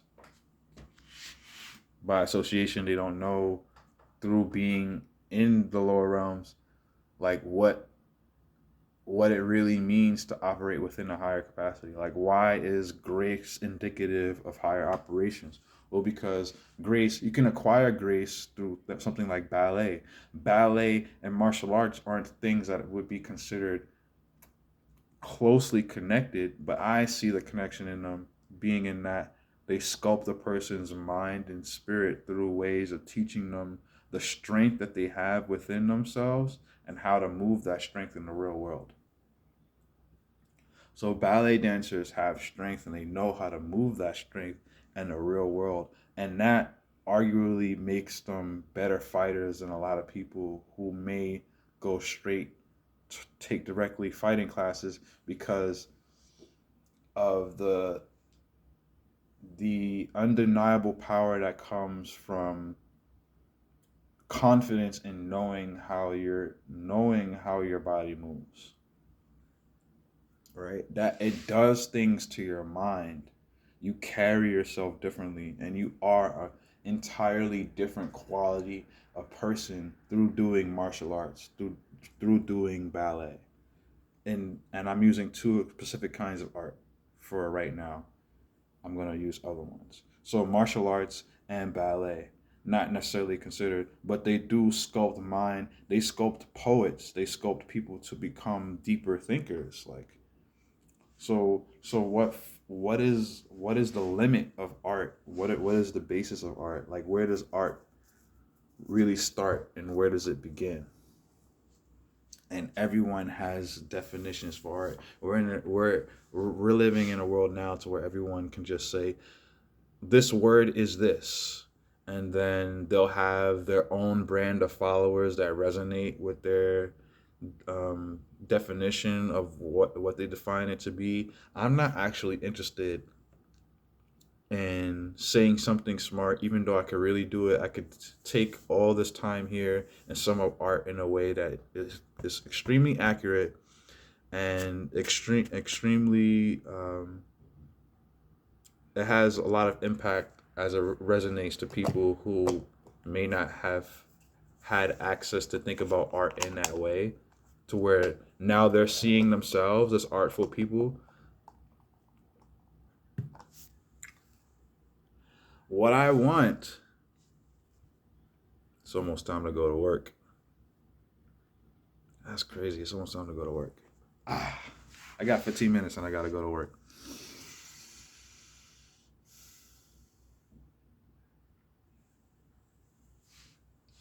It's through the time and dedication that you take to work with your body and particular emotions, particular actions. You're constantly testing the range of motion within your body. Ballet, martial arts. You're dedicating yourself to um, making the movements and transference of your physical energies within your body smoother, more streamlined, and um, more powerful and less constricting. So not only are you becoming more powerful, while you're becoming more powerful and moving this energy through your body, you're also learning to use less energy because that's what it means to know how to transfer on a deeper level. That's what's happening in ballet and martial arts is you're learning the way that you could move within your body, and so you're not overusing certain sections of your body. There are people who know the different sections of the body by name better than I do. I cannot break the particular sections down. Like I know the word lumbar and it has to do with the spine, right? But there are particular regions, like the region around your rib cage, where through ballet and through martial arts, you can increase your consciousness of what's actually going on there when it pertains to moving. And also, when it comes time for you to make a motion, you're not relying on parts of your body that you shouldn't be relying on because what's actually happening through the way that you're living your life is that you don't know how to move your body. And knowing how to move your body requires you to constantly move your body. Not only move your body, but move your body in ways that are off balance and things that would be considered weird. And do like if that stops you from doing that, stops you from doing that. But if you do martial arts and you do ballet, things that would be considered weird, things that look weird, look a little uncomfortable, or look less practical, you become way more practical because you give your access to perform task in that weird range. So people will say, I wish I could do that. And it's like, you could, but you're too cool to do that. Or rather, not that you're too cool to do that. You haven't found the thing that satiates you so much that you don't care whether or not you're perceived as cool. That's a way different definition. See, I could punch down. I could say, well, the reason that you're not artistically inclined, the reason why you're not able in your body, you don't have all these talents and skills, is because you're committed to being mediocre, and your commitment to being mediocre makes me uncomfortable, and you should probably change that about yourself. Like, I could say that, but it's so much deeper than that. It's really that because of the way that you lived your life, the things that you were told could happen and could not happen, the things that you genuinely believe, and that it's hard to challenge because certain things get rooted at certain times of our lives with a certain amount of intensity.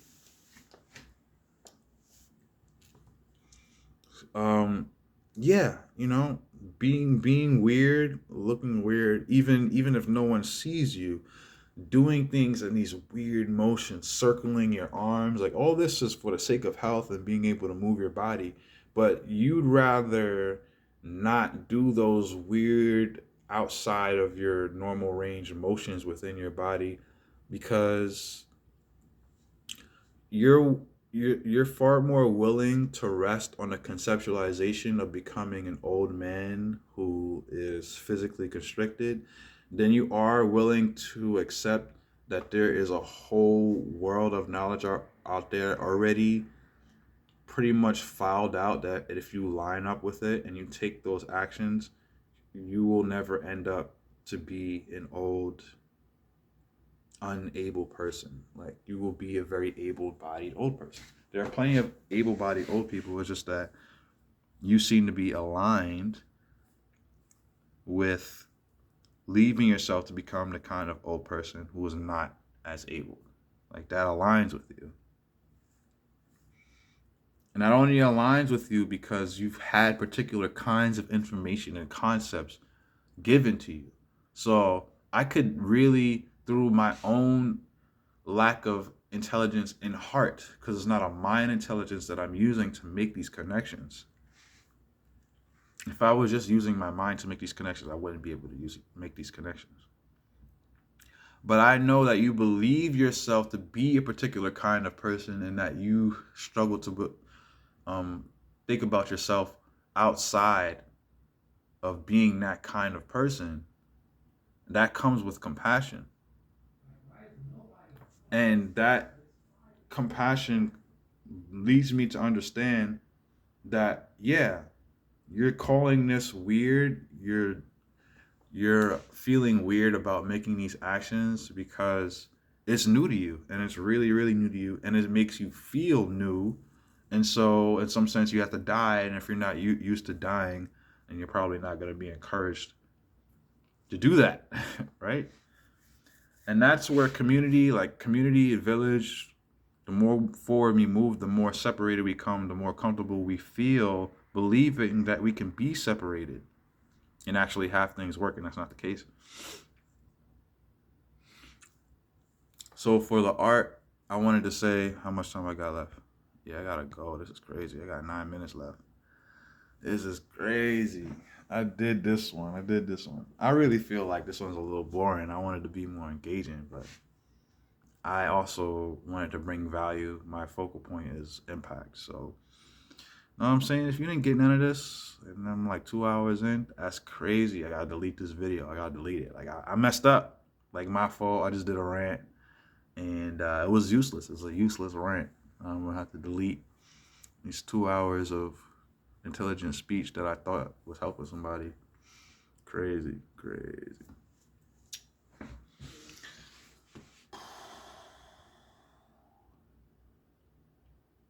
The whole thing behind the art, like, okay, martial arts, ballet, those two things, and the way that you engage with the art, there's something beneath the art that is natural and leads to a person becoming supernatural.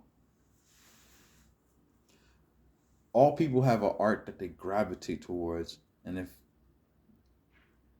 given the space and the time to work with that art, a person will find themselves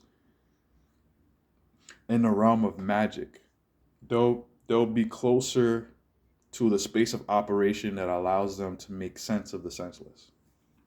Because there's not all these pressures and unnecessary constraints that actually stifle the higher realms of creative function. So yeah, AI wants to be like me. Why does AI want to be like me? Well, because AI is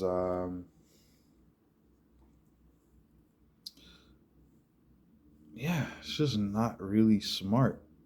It has hmm, hmm. Okay. How about this? I have access to intelligence. Artificial intelligence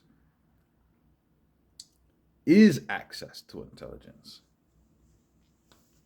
So, artificial intelligence is access to intelligence, but it's access to what humans call intelligence through their limited, like, okay, so we use our current intelligence. People with a certain amount of intelligence frame intelligence in a certain manner, right? Because I'm intelligent, I'm going to tell you how I see intelligence being framed. And it's being framed as cleverness. It's just like, if you're clever and you have a willingness to like take advantage of people, so it's like clever and predatory. If you're clever and you're predatory, a lot of people believe that they're intelligent. And it's like, well, I want to take advantage of this person because I can take advantage of this person and no one can stop me. And if I take advantage of them, I'll have more. So why wouldn't I do that? And that is a lot of what I see adding up to intelligence. Not all people, but there's definitely a large pool of people that fall into that category of I'm clever and I'm predatory and I have my prey at hand, so I'm always eating, and that makes me smart. I have access to intelligence, and I have um, worked my access with that intelligence so much that I can access that intelligence that's innate to me quicker than most people who don't believe in or have been gaslit out of accessing that internal intelligence. And that is way different than coming to a thing that is being portrayed as having access to all information, and not only having all information. So AI is being portrayed as something that has access to all information and has the willingness to divulge information that will enable you to arm yourself in the most truthful, beneficial manner relative to you. Do you hear what I'm saying right now? Like, that's a big expectation from anything, human or not. And it's not intelligent to take that stance. An intelligence that has your best interest at heart wouldn't just give you information. It would say other things like, yes, I do have access to information. However, there are other factors at hand, like the fact that I am connected often heavily with the same filters that go on any major web browsing site. And those are subject to factors like being able to pay to have information come up less, being able to pay to remove information, having, I guess, the connections to people who run these internet systems. Like, you're so high up with your connections that you can basically just like edit entire narratives. You can change the story on entire historic events and basically have that web search browser make it extremely hard to find. Anyway, how much I got? 3 minutes. So in this last 3 minutes, I'm gonna do the art. I did all of this just so I can. 3 minutes, 3 minutes, 3 minutes, 3 minutes. You're a beautiful person. You're a beautiful soul. You matter. You 100% matter. If you didn't matter, then there would be no reason for data to be the number one priority for companies. If data is the number one priority for companies, and Facebook and Google and all these other places, they're always having data breaches, it means you matter, but you don't know why you matter. And it's getting harder for you to know why you matter when you don't care about the data that you're giving to people who don't care about you. And they want to use your data to keep you away from the data that leads you to learn why you matter. I care about you, and I want to give you as much information as needed in a way that I feel that it's needed to be given to you so that you're receptive to accept accessing the intelligence that you are worthy, not just hearing because people always told me things.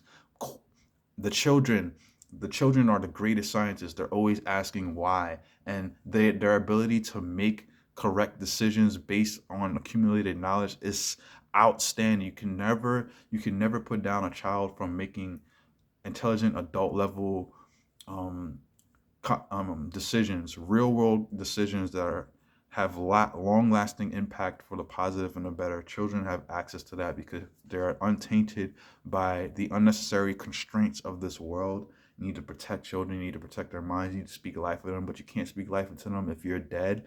And you can't be connecting to the dead things and then giving life to other things because you're giving life to the dead. Don't give life to the dead.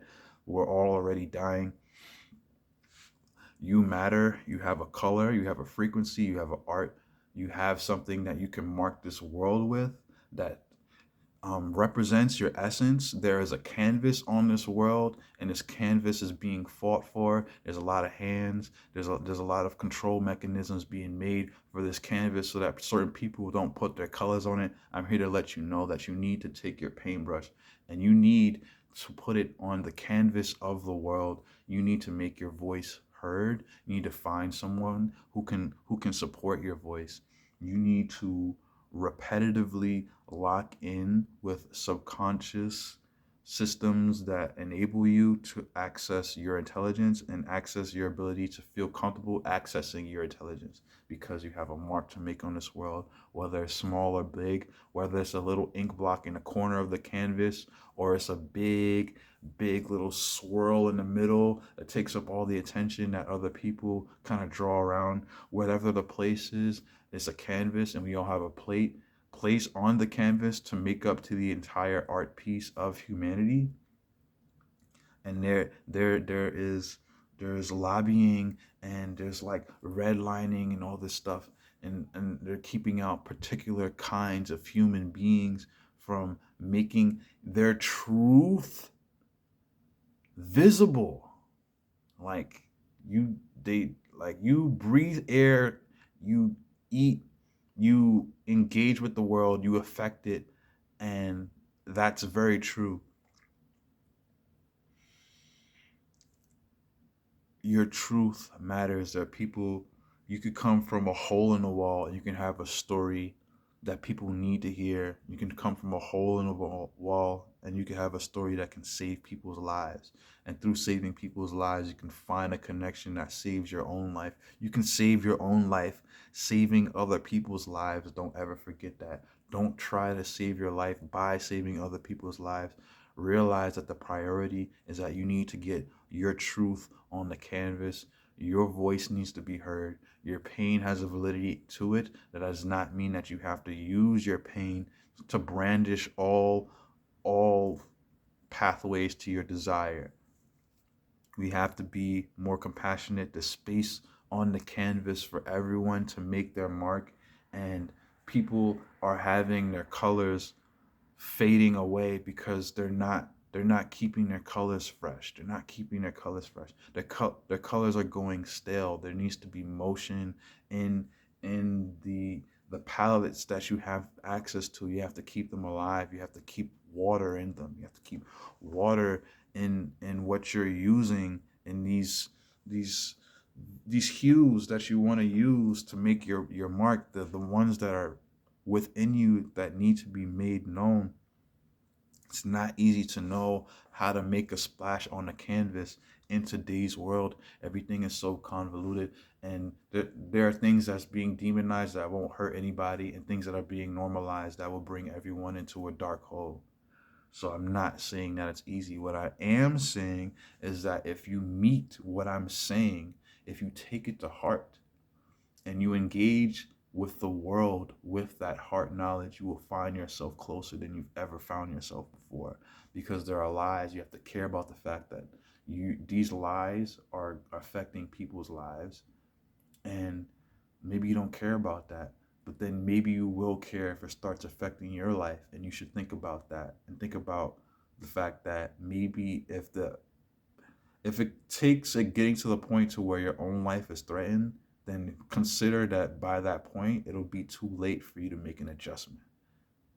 So I have one, and the very positive. The very positive is that this year is going to be a great year. There's going to be dancing in the street. I'm going to be facilitating a lot of good vibes. You know that I know where the goods are at. I know what value is, but I can't be placed with always providing value. I need I need to ooze value in such a way that people find their own value and they become motivated to connect with something that can give their lives value and in turn give the world value, as opposed to what I'm seeing now, which is people being motivated to operate in a way that lessens the standard of the world.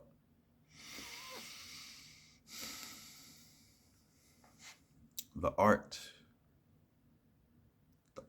whether it's a martial arts, whether it's ballet, whether you cut fish, whether you make pizza, whether you design video games.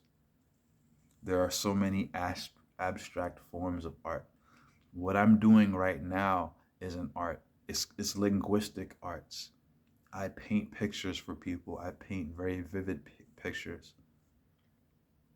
Linguistically, over time, I bring people to conclusions. I bring them to portraits of reality with clean streams and waterfalls with rainbows and valleys and vibrant sunsets, vibrant colors, vibrant life.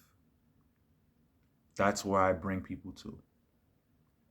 It's taken many things for me to have the ability to speak in the way that I'm speaking to now. But the way that I'm speaking to you now, the way that I go from start to finish to make a point, to bring a person to a level of resolution, right? Because some people have a particular frame rate in the matrix. And that's why the truth is always being screened. Because if you can screen the truth, you can keep people's resolution low. And when the resolution is low, it's low quality. And it's harder to see what's going on. And you wonder what's happening and why things aren't taking up, because you're operating outside of higher frame rates. How do you operate within higher frame rates? You value real things, and you base yourself on meeting those real things and informing your priorities on those real things, because your priorities are the base for the building of your intelligence. My priorities are different from the priorities of an artificial intelligence, because my intelligence is not artificial. My priorities are gained towards the uplifting of people, the anchoring of energies in a world that is becoming ever more chaotic and encouraging subservience to chaotic ways.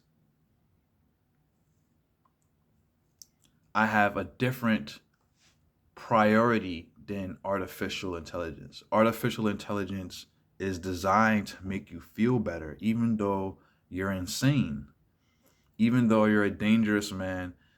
It is designed to coddle to you. It is designed to take you outside the realm of intelligence because intelligence challenges the way that you think. It challenges the way that you see to bring you to a place that after meeting that challenge, you're so happy that you got challenged. You find if you get challenged enough, you find that you love being challenged. And if you ever get to a point to where you find that you love being challenged, you'll be a superhuman person because humans have unlimited potential. And once you enter the space to where challenges become fun, you create a base for you to always increase your potential. And you can do that at your leisure. I'm going hard because the world's falling. So I'm just going hard. As far as rooting myself for particular things, it's a non-negotiable. People are getting cut out left and right. People are getting demoted left and right. You matter. I love you. Find out the things that you want to speak on. Become closely connected to what stifles your throat, to what creates that tension here. Connect with something that makes you want to cry. Connect with something that makes you angry. And after you make that connection, accept it. Accept it as a part of your stance. Accept it as something that you have to acknowledge wholeheartedly and walk with so that when you engage with the world, you can engage from where you actually are and learn how to move forward from where you actually are. It's easier to move forward from where you are when you accept where you are. So sometimes you have to stew in the truth. You have to steep in the uncomfortable truths of your reality because those are your truths. And after you steep, after you simmer, after you marinate in your truths, you will be in a position to take the stance of where you are and then brandish external pressures and still get what you need to get, which is, I actually don't know, but you will definitely know if you can take your pain and walk with it. And that is a whole journey within itself. You can make beautiful things. You can paint. You can twirl your arms in the air and you will still be an artist.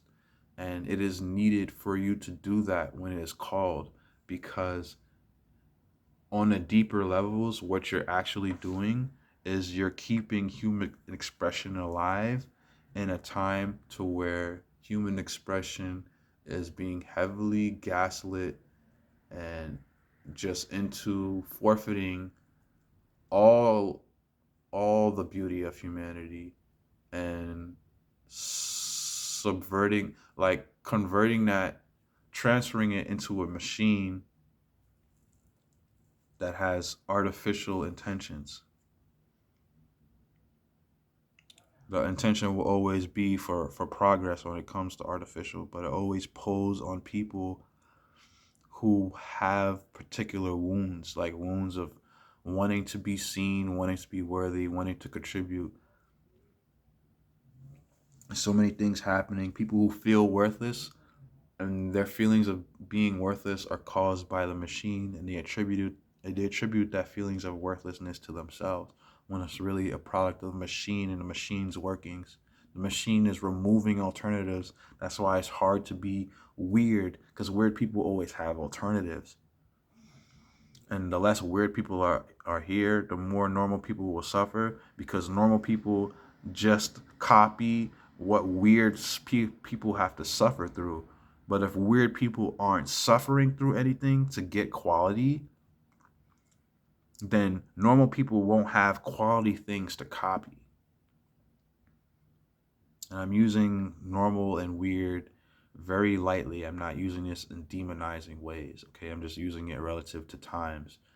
Like, there are things that I'm doing now that would be considered weird in past, and I'm sure in present. So that's a factor that needs to be taken into place. When I say normal and weird, those are not demonizing terms. It's just terms relative to where you may fall on a timeline and your particular orientation.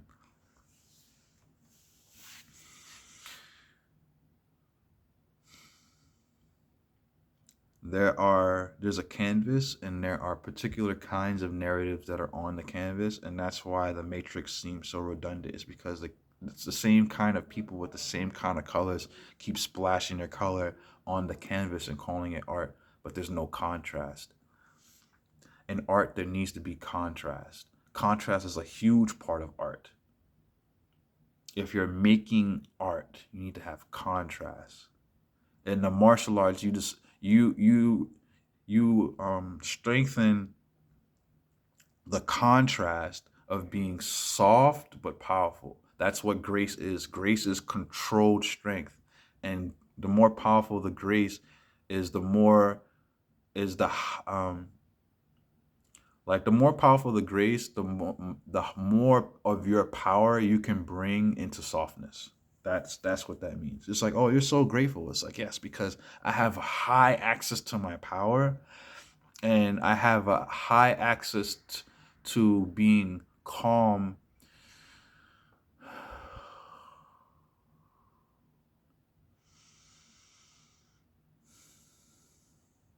I have a high access to being calm and free from tension while accessing that power. And that creates different things than just the wild brute strength, right? It allows me to use my strength in different ways that are useful and necessary for the world. If I were to do ballet, if I were a martial artist, I play guitar. Because I play guitar, it's different, you know? But the art is still the same. Contrast is needed. There's always a contrast. And contrast is beauty. Contrast is a beautiful part of humanity. Without contrast, we would not be here. They're trying to remove contrast. They're trying to remove the way that we engage with contrasting elements. And that's not it's not gonna work. You can't make that happen. Because when what people want is the contrast. They want the different splashings of those colors. What they want is the honor of watching someone paint a beautiful landscape, to see how they work with contrast, and as they describe making shades, how they go about engaging with their particular canvas to create shadows and dark spaces that portray to you that something more is happening in that particular part of the canvas. Contrast. And for contrast to happen, there needs to be different elements. And so you are a particular way, and there are a lot of different people out there, and you can connect with all of them. And it is important for you to learn how to establish connections, or at least take the first step and understand that the ability to connect or have a conversation or get your point across, right? Because we all have different points, and we have different languages in our culture to convey our points. But we need to get better at finding universal ways to bring our points to the center and then meet someone else's point, even though they come from a different place. Because that's truly artistic, it's truly human, and it truly creates the highest possibilities for magic that there is. That's what it does. contrast. People are living bleak, dry lives, and their bleak, dry lives are filled with all the things they want. They have the access to all the colors they want to make, and all the colors they want to make lack contrast and it lacks magic. And when they see people with magic, they get so mad. All of this is coming to an end this year. Nothing will be the same. I look forward to whoever is going to be partying with me because I am just now entering the freedom to allow myself to party at the highest capacity that I can. I've done a lot of just keeping people alive, keeping people's heads in the game. And that has been done for me too, which is part of the art. People who have taught me particular things at particular times, the same way I do for particular people. Well, how do I pay you back? Pass it along. In the moment of receiving the lesson, of having your life change, of having your consciousness transform to where you're armed to being more aligned, having someone tell you who makes profound impact on your life through speaking words, through a phone on a screen that you possibly never met in person, that impact cannot be understated. I remember what it's like to be impacted like that. And I remember being in a position thinking from the way that I'm used to be thinking and being told, pass it along. That sounds so corny. Like, but now that I'm here, I understand why pass it along is because it really is a torch. It's a baton that needs to be passed. There are people who need to be broken open. And if they don't get broken open, they don't get access to the higher yield positivity of life. I went way past. But yo, I gotta go to work. Peace, y'all. Um, this is the art. Most of the art was like in the last 20, 30 minutes. Everything else was just added information to take in what I was saying during the art. There is a canvas. There are people who are being silenced. It's most important for the most silenced to get their most rawest colors on the canvas. If you understand what I'm saying, lock in.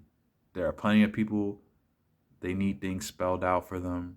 I'm helping the people who can spell things out for them. So if you can pick up what I'm laying down, there's people who need real world evidence. They need the way that you can deliver information.